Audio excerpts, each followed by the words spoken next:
მოგესალმებით. დღეს ფრაქცია ჩვენი საქართველოს სოლიდარობის ალიანსი არეგისტრირებს რეზოლუციის პროექტს, რომლის საფუძველზეც პარლამენტმა უნდა დაარქვას ყველაფერს თავისი სახელი.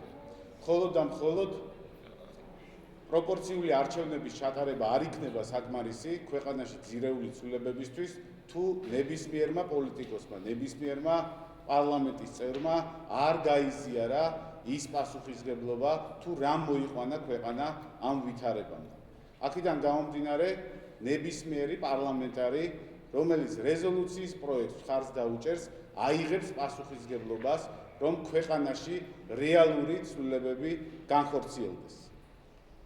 ჩვენ ჩამოგითვლით ახლა იმ ცვლილებებს, რომლებიც აუცილებელია ქვეყანაში ნორმალური არჩევნების ჩატარებისთვის და შემდგომ ქვეყნის კრიზისიდან გამოყვანისთვის და ერთხელ და სამუდამოდ ამ ქვეყნის ცივილიზებულ სახელმწიფოდ გადაქცევისთვის.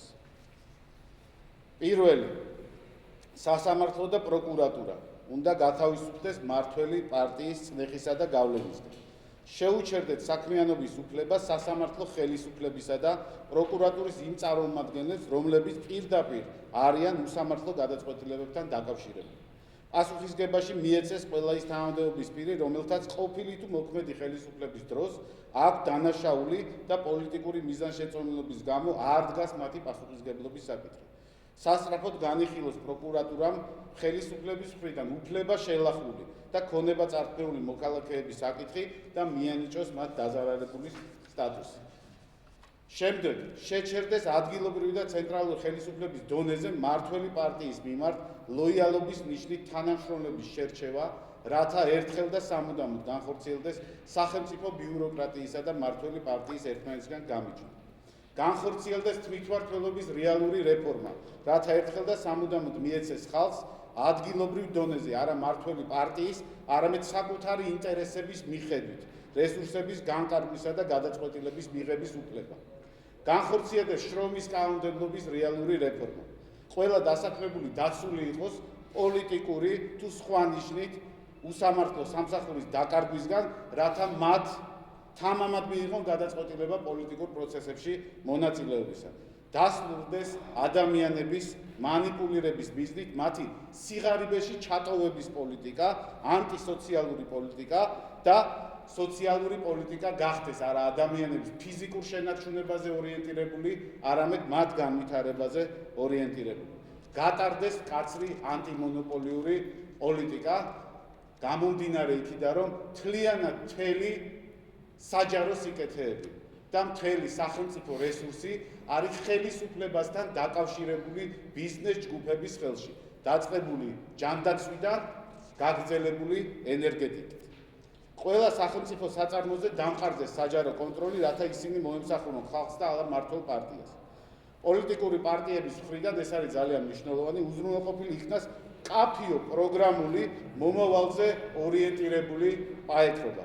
დასრულდეს პოლიტიკური პარტიების მიერ ტერიტორიული კონფლიქტებით საზოგადოების მანიპულაცია და ქმედების ნაბიჯები გადაიდგას ქვეყნის გამთლიანების მიზნით, თუ გინდ აფხაზებთან და ოსებთან პირდაპირი დიალოგის გზით.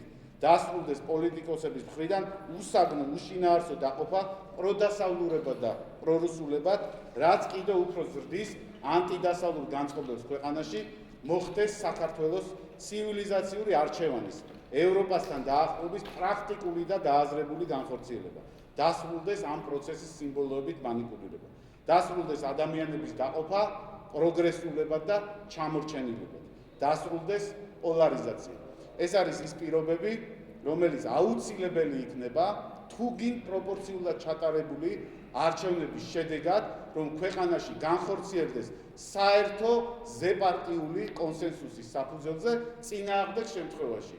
გინდაც პროპორციული სისტემით ჩატარებული არჩევნები არაფრის მომცემი იქნება, რადგან ჩვენ ჩავრჩებით ისევ იმ მდგომარეობაში, სავალალო მდგომარეობაში, რომელშიც ვიმყოფებით. მე რეზოლუციის ტექსტს თუ გნებავთ გადმოგცემთ, ეს არის ძალიან ვრცელი, იმიტომ რომ ეს არის მთელი აი ამ ბოლო 20 წლის, იმიტომ რომ პირველი 10 წელი იცით, რომ ქვეყნისთვის ძალიან მძიმე იყო, ტერიტორიული კონფლიქტები იყო, შიდა დაპირისპირება იყო, სამოქალაქო ომი იყო, რა თქმა უნდა, სახელმწიფოს ჩამოყალიბება იყო ძალიან რთული, მაგრამ ბოლო 20 წელიწადმა არათუ შესაბამისად ძირეულად შეცვალა ეს ვითარება, რომელიც მაშინ შეიქმნა, არამედ გააღრმავა კიდეც. აქედან გამომდინარე, ეს არის რეზოლუციის პროექტი, ეს არის ბოლო 20 წლის ანალიზი და შემდგომში უკვე იმ საკითხთა ჩამონათვალი, რაც აუცილებლად უნდა განხორციელდეს, რომ ჩვენ კიდევ ერთხელ ვამბობ, ჩამოვყალიბდეთ ცივილიზებულ სახელმწიფოს, სადაც პოლიტიკური დღესდღეობის განსაზღვრელი იქნება შინაარსობრივი დებატები, ადამიანზე, ხალხის ინტერესებზე მორგებული პოლიტიკა და არა ვთქვათ სხვადასხვა ოლიგარქიულ ჯგუფებს შორის დაპირისპირების ასპარეზი. დიდი მადლობა.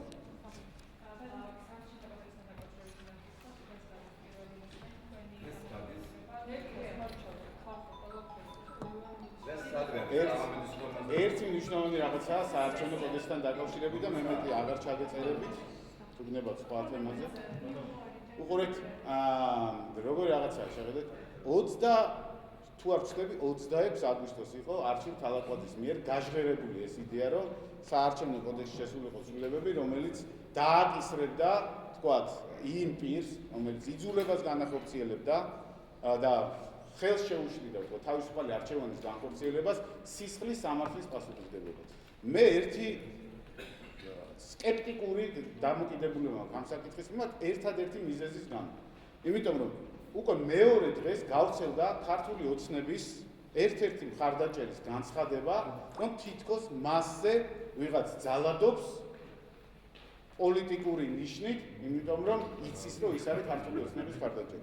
აქედან გამომდინარე, მე არ ვიცი რა ინტერპრეტაციას მოახდენს შემდგომში ძალოვანი ორგანოები ამ კანონის, გამომდინარე იქიდან, რომ ეს შეიძლება გახდეს პირიქით ქართული ოცნების ოპონენტების დევნის საფუძველი. აქედან გამომდინარე, ცოტა ფრთხილად უნდა ვიყოთ ამ კანონთან დაკავშირებით. არ უჭერთ. მეც გეტყვით ორიოდე სიტყვას ჯერ რეზოლუციასთან დაკავშირებით მინდა გითხრათ, რომ ჩვენი საქართველოს დამოუკიდებელი დეპუტატები, ჩვენი ფრაქცია ამ რეზოლუციას პოლიტიკურ სპექტრს და ჩვენ კოლეგებს თავაზობთ როგორც ერთგვარ პოლიტიკურ პლატფორმას, რა დონეზე ჩვენ შეგვიძლია ყველასთან თანამშრომლობა, ვისაც მართლა უნდა ხალხის სამსახური და არ ემსახურება რაღაცა კლანებს, ბიზნეს ჯგუფებს. თუ გვინდა ხალხის სამსახური, ეს არის მინიმალური პოლიტიკური სტანდარტი, რის საფუძველზე ჩვენ შეგვიძლია პოლიტიკურ სპექტრთან ვითანამშრომლოთ და ეს არის ის მინიმუმი, რა თანამოაზრეობაც უნდა შედგეს ჩვენსა და სხვა პოლიტიკურ სპექტრთან იმისათვის, რომ რაღაცა საერთო პოზიცია გქონდეს. რაც შეეხება ხელისუფლების საარჩევნო კანონმდებლობის ცვლილებებს, პირდაპირ გეუბნებით, ეს არის თვალში ნაცრი შეღრა.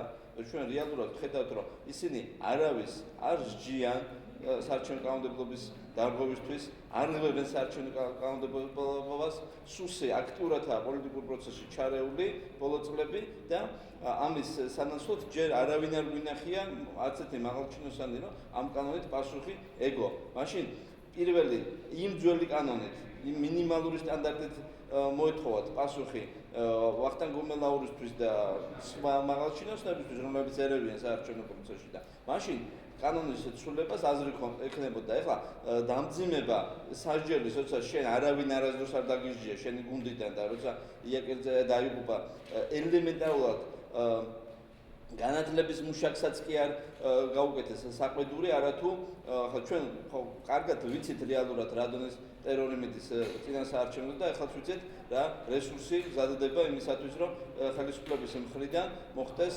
ზეწოლა და რაძნელია თანამოაზრეების პოვნა, კანდიდატების პოვნა რეგიონებში, იმიტომ რომ მოსახლეობა არის დაშინებული და პასუხი ამისათვის არავის ჯერჯერობით არ უგია. ამიტომ ჩვენ გამოვიყენებთ ამ კანონპროექტის განხილვას იმისათვის, რომ ავიღოთ ტრიბუნა და თქვათ ის, რაც სათქმელია ხელისუფლებასთან მიმართებაში, აი ამ წინასაარჩევნო გარემოს თვალსაზრისით, იმიტომ რომ ქართული ოცნება იქცევა ნაციონალურ მოძრაობის მსგავსად, ისიც ცდილობს ძალისმიერი მეთოდებით, ძალადობით, ტერორით, მოსყიდვით დაიცვას თავისი ხელისუფლება და ქართულ ხალხს არ მიცეს საშუალება დაიბრუნოს საქართველო.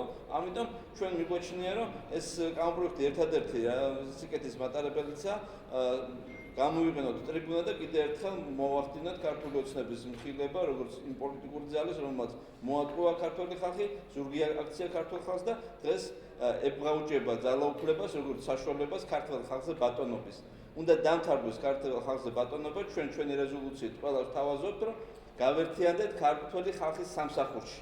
ვინც იქნება სოლიდარული ჩვენი ამ პოზიციებს და ჩვენ იმათთან ერთად ქართული ხალხის სამსახურში გავერთიანდებით და ერთად გავაგრძელებთ პოლიტიკურ სვლას. ვინც ამ პოზიციებს არ გაიზიარებს, მე დარწმუნებული ვარ, რომ იმ პოლიტიკურ ძალებს უკვე ქართული ხალხი გაცემს პასუხს.